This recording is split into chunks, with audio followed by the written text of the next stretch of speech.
Okay, hello everyone. To all those watching this recording, this is an exciting day for us at accept.blue. We are officially launching our EMV card present solution that has been in early beta for the last couple of months, but we've reached a point where we're ready to launch this to all of our resellers. So for today's call, I'm joined with two of our partners that made this exciting new solution possible, and that's Megan from Equinox Payments and Brooke Turner from POS Portal. So just a bit of a backstory to how we got to where we are today. So roughly 4 years ago is when we started selling accept.blue to ISOs across the US. And right in the beginning, our focus was really on card not present, as many of you know. Card not present, including B2B, Modo, e-commerce, etc. Pretty soon after we launched, we started getting requests for card present, and that trickle turned into stream. And after a few months of significant and sustained requests for an EMV solution, we started looking for some partners. And thankfully, we found some really good ones. And we chose to work with Equinox Payments, their family of devices, as the device manufacturer. Those are the devices that we've integrated to. And we chose to work with POS Portal, as the distributor for our resellers. So that's just the backstory. The way this integration works, we're going to be showing you today exactly how to process transactions, how to set up merchants with these devices. But just to give a rough outline, these work as a semi-integration, which means that once you buy the devices from the distributor, which is POS Portal, they're going to come pretty much pre-configured. And once they're connected to the gateway, the merchant will initiate the transaction from the gateway, which means they log into their accept.blue or the white labeled, more accurately, white labeled ISO gateway account, and then they'll click on terminal to run a terminal transaction, an EMV transaction, enter the amount, submit the transaction in the gateway, which will light up the device, and that's where the customer will complete the transaction. So again, we'll be showing this all of this to you live today, but just as a general outline, the transaction begins at the gateway and then is completed on the actual device. I'm going to have Megan speak a little bit more about the actual device, the features and the functionality of the device. And Brooke is going to be talking about what it's like to actually order devices from POSP, what an ISO needs to know in order to place orders. But before we do that, I just want to give a little bit of feedback from what we've seen from the early beta of this EMV solution that we've seen so far over the last couple of months. So we've seen a lot of, some of our ISOs use this in specific verticals, and I want to mention a couple of those because they give you a good idea of where you can apply this solution and where you're going to see value in these new devices. So one is going to be professional services. So think about all those hybrid merchants, as we've started calling them, people like lawyers or insurance offices, landscapers, people that generally provide services versus products, do a lot of card not present transactions, but every once in a while do have a need for card present. We've seen a lot of people using these devices in those instances. Some of our ISOs have been using them a lot, car dealerships or dealerships of any type. B2B, which has anyways been a pretty strong focus of our gateway, is another area where we see people using these devices. And then all the way down to retail, so we've seen this run the gamut from hybrid merchants down to fully retail merchants. We've seen good use of these devices in all of these industries. So that being just a rough outline and backdrop to what's going on, I want to ask Megan to start off. Tell us a little bit about the actual devices, what payment methods are supported. Some rough numbers about these devices. What can you tell our resellers? Many of them already are familiar with Equinox Payments devices, and to get more specific, we're talking about the 6200 and the 8500 devices. But tell us a little bit more. Great. Hi, everybody. So the Lux 6200 and the Lux 8500s are what we've released with accept.blue. We've released the wired and wireless versions of the Lux 6200s, as well as the 8500, which I actually have a couple here that I can show you. The devices, all of the devices take all forms of mobile payments. So your mobile wallets, your Apple Pay, Android Pay, Samsung Pay, contactless payments, EMV payments with the dip, as well as MSR payments with the swipe. On the 6200, this is a 6200 with a printer. The dip is here at the bottom of the terminal where the card would be inserted. This is perfect for your mobile environment, as well as swipe. The device is small, as you can see, so it fits perfectly in someone's hand. And when you process the transaction, if you do an MSR swipe, you would just simply swipe the card there. All of the terminals also take contactless payments, so you can bring your phone directly up to the device and it will read it, or contactless with your card on the terminal.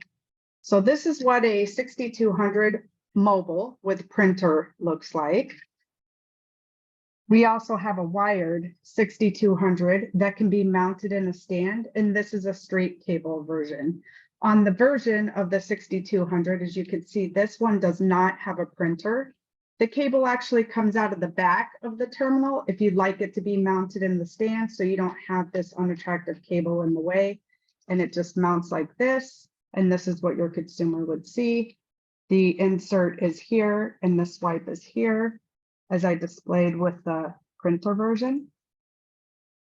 And then contactless, you can pay with your watch, your Apple Watch, or your phone with the wired version as well.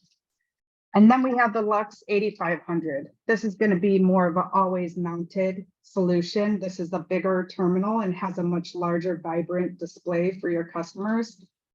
The dip on the 8500 is actually right here. So the card would go in this direction. The swipe is here, so directly across at the top. And behind the screen is where you would find your contactless payments or your mobile wallets and making payments in that fashion. The 8500 can also be mounted on a stand. It could also be mounted directly to your counter or just lay flat on your counter. Some other ways customers have installed it is actually built into the tabletop. So it can go just like this because it has a ledge here, and the card doesn't actually have to leave right or left. So you may see the 8500s built into kiosks or directly into counter spaces, glass counters, if they don't want it to take over their countertop. So that's just a high level overview of the terminals. Do you have any other specific questions about it? So you mentioned Apple Pay, Google Pay, contactless, all of those. And I think many of us have already seen these all over the place. Tell us a little bit about maybe the stability of the devices, what you've seen in the field. We do have hundreds of thousands of both of these terminals rolled out today across North America. We have the largest pharmaceutical company has the 8500s rolled out, as well as thousands of restaurants and grocers. As you mentioned, we have lots of dealerships, lots of doctors' offices, banks, retailers in the malls, department stores, and then from your mom and pop florist, you'll see both versions of our 8500 and our 6200s. As far as stability goes, the devices may look elegant, but they are actually pretty rugged. Our durability testing is pretty extensive. We do several tests to assure the devices remain operational and can withstand extreme environmental and usage conditions. As an example, we'll put the terminals into an oven or a freezer or even a humidity controlled box and leave them in there for several days with high extreme temperatures, low temperatures, and humidity to make sure it can withstand environmental conditions. Vibration tests are done on the terminals. I'll just give you a handful of options. Vibrations tests are done where they're put in a box, both cardboard or plastic, and then the box will sit there and shake the terminals for days at a time so that Wow. it can withstand shipping conditions. Whether it's in a car, plane, train, to make sure that the vibration doesn't impact the resilience of the device. The terminals go through days and days and days of power cycling testing where they are turned on and off every 7 to 15 minutes for several days at a time to make sure that it can withstand on and off. Smart card testing is done, which is actually pretty cool. They do full and partial inserts. They have a robot that does it, but it also wiggles the card as it goes in because we all know consumers don't pay the same way. So an example, you could have a robot take the card and insert it the same way every single time, but our robot will put it in and wiggle it while it's coming out, put it in at different angles, just like Peggy Sue might do. Millions of inserts are done to make sure that the smart card reader can withstand that. We do a variety of UV exposure tests, drop tests. That's another pretty cool one. So we do the free fall drop test where the robot will drop it from certain feet, 1 foot, 2 foot, 3 foot, and so on. But we also have one that has like a small ball, almost like a wrecking ball, that will come back and impact the terminal to make sure that it can handle levels of pressure in case somebody's standing over their 8,500 making a payment and drops their phone on it. You want the terminals to be able to withstand. Some other tests, magnetic field testing, to make sure that the devices can be by magnetic fields where somebody's deactivating theft deterrent devices, and to make sure that doesn't impact the form of payment, as well as the communication cables go through some extreme testing, moving, wiggling, holding the terminals like this to make sure it still works, as well as magnetic fields to make sure it doesn't impact the communication on the device. Wow, I gotta say those are some pretty cool tests, and they're definitely, if they could withstand all of that, we're talking about some really sturdy devices. So thank you. That was some good information. I do know that probably a couple of the people watching this are thinking, well, could they support surcharging at level 2 and 3, which are some of the better selling features of our gateway? And I'm excited to let our resellers know that we've worked with the Equinox Payments team. They've been a big help, and they've implemented both compliance surcharge and automatic level 2, at least on the TSYS platform. So you'll be able to get all those features that you've come to love with our gateway. You're going to get them on terminal EMV transactions as well. Okay, I want to switch over to Brooke, who's called into this recording. If you can share a little bit with our resellers, a lot of them are going to be looking to place orders, what they should expect, what the process is like. If you can share a little bit on that, please. Absolutely. And Ben, I can share my screen if you Go ahead. I think I gave you permission now. Yeah. Perfect. Okay, so I just wanted to show everybody here this co-branded landing page that we have on our reseller site here. This is buy.posportal.com. So if you already have an account with POS Portal, this will look familiar to you.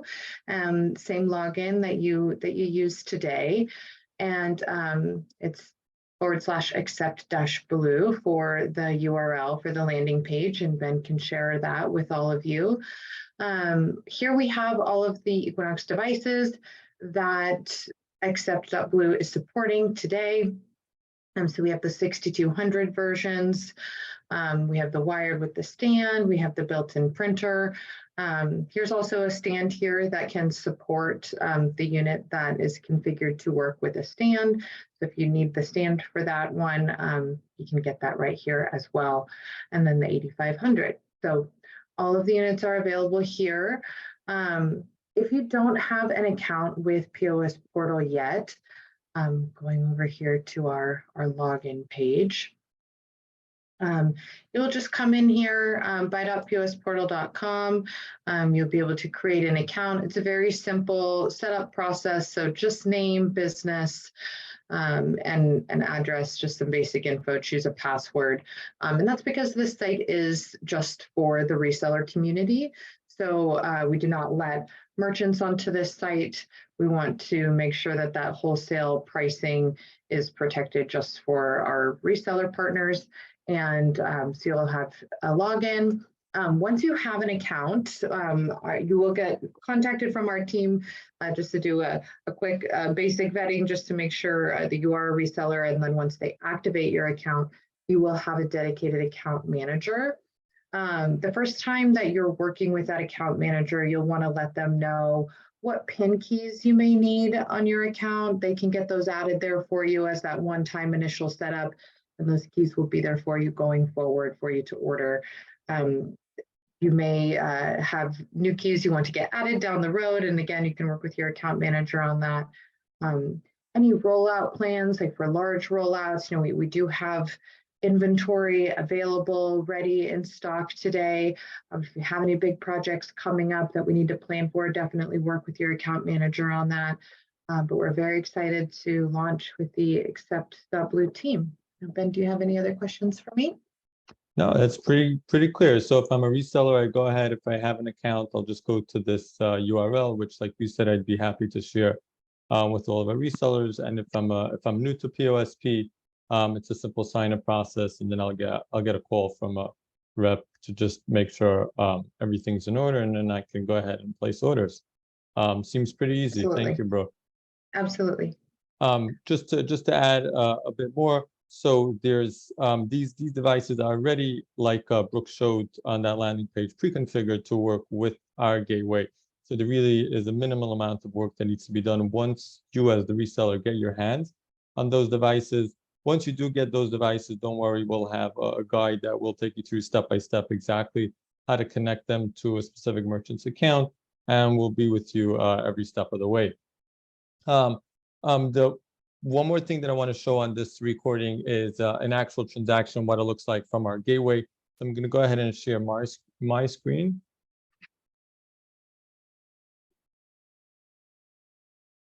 Okay, so I'm actually going to switch to the ISO portal just for a moment. Right, if you're a reseller of accept.blue, this is familiar to you as your ISO portal. And I'm in a specific merchant's account. And under the processor tab, which as a reseller, you know is where you plug in the VAR sheet from the card processor like TSYS or First Data or the ACH processor.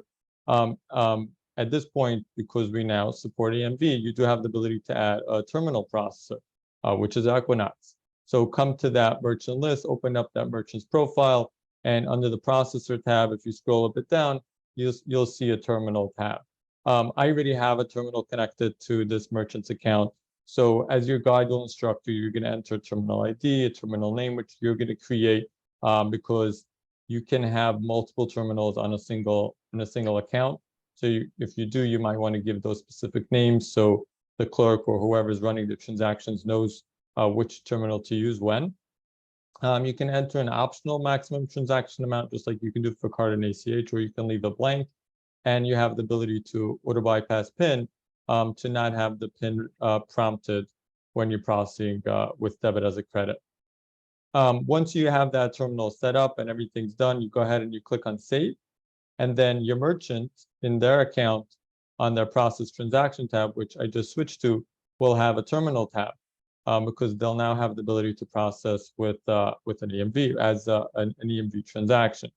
So as I spoke briefly right in the beginning, the process is going ahead and selecting a customer. So we'll go ahead and click on one of those, and I'll put an amount. We'll process $10. And you have the same functionality as you're used to with card and ACH, meaning the ability to add up to 20 custom fields, basic transaction details, billing and shipping information. All of that is here, just like you have with the other payment options. We're going to go ahead and click on Submit Transaction, which is actually lighting up the terminal. Since everything works via internet, via Ethernet, the terminal is actually not even by me, it's by my teammate, John. And he's going ahead and just tapping his card like Megan showed earlier, or tapping it or dipping it, whatever it is. And as the merchant, I now get an approved response a successful transaction. We'll click on done, and we'll see that transaction in reports right here with all those details, as many details as we're able to capture from that transaction. And because it's now stored in the gateway, you have the ability to print or email the receipt just like you can for any other transaction, void it, or go ahead and click on recharge to run that transaction again from the gateway itself. If you do have processor tokens set up, you'll be able to run a refund as well. For this account, I just have the recharge option. Just like I'm showing you a transaction which was initiated from the gateway itself, our EMV solution, these devices are also supported via our API.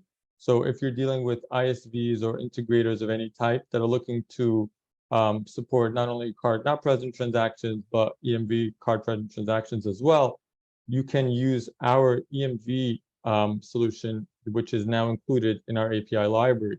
So if it's an ISV that we're talking about, instead of the transaction being initiated from the gateway, from the account that I'm in right now, the transaction would be initiated from whatever software we're talking about, whichever software had our gateway integrated to. So the customer would click on, process transaction, the terminal, connect the terminal would light up, and the customer go ahead and just present their card and check out.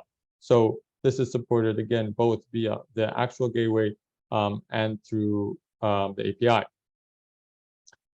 That's I guess a quick overview about our latest release. Again, we're super excited.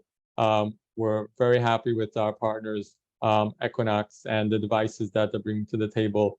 Megan showed you the 6200, 8500. Both of those are powered by a software Equinox called Voyager, which is where our integration was actually built to. So both of those devices are supported. And we have a great partner with POSP, which has a large amount of devices in stock, and they're ready for our resellers to begin placing orders. I'm sure many of you have more questions. As resellers, you can always reach out to us, support@accept.blue, or by phone, or reach out to me directly, Ben@accept.blue, and we'd be more than happy to answer those questions, provide additional information. But for now, I hope this has proved educational and informative, and looking forward to speaking with all of you soon. Thank you, Megan, and thank you, Brooke, so much for joining me on this call. I know this is something we're very excited about. Our resellers are also very excited about. They've been waiting quite some time for this, and it's a big day for us to roll this out to all of them. Thank you. Thank you, Ben. Thank you, Ben. Sure. Thanks, guys. Have a great day.